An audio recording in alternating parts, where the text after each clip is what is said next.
ഈശോ മിശിഹായ്ക്ക് സ്തുതിയായിരിക്കട്ടെ. ഇന്ന് കർത്താവ് നമ്മെ ഓരോരുത്തരും, നിങ്ങളിപ്പോൾ നിരാശപ്പെട്ടിരിക്കുകയാണോ?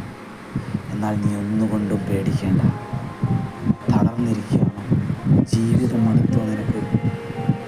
ഒന്നും കൊണ്ടും പേടിക്കേണ്ട. നിന്നെ കാത്തിരിക്കുന്നു, നിന്നെ കാവലിൽ നിന്നെ കാക്കുന്ന ഒരുവനുണ്ട്.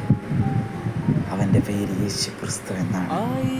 വചനം ഇങ്ങനെയാണ് നമ്മെ പഠിപ്പിക്കുന്നത്: നുറുങ്ങിയ ഹൃദയത്തെ അങ്ങ് നിരസിക്കുകയില്ല.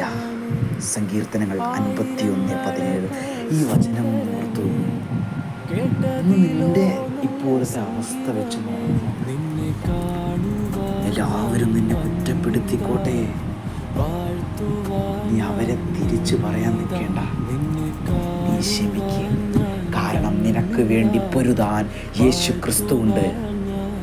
മരണത്തെ ജയിച്ചവനുണ്ട്, ലാസറിനെ ഉയർപ്പിച്ചവനുണ്ട്, രോഗികളെ സൗഖ്യപ്പെടുത്തിയവനുണ്ട്. ഒന്നുകൊണ്ടും നീ പേടിക്കേണ്ട.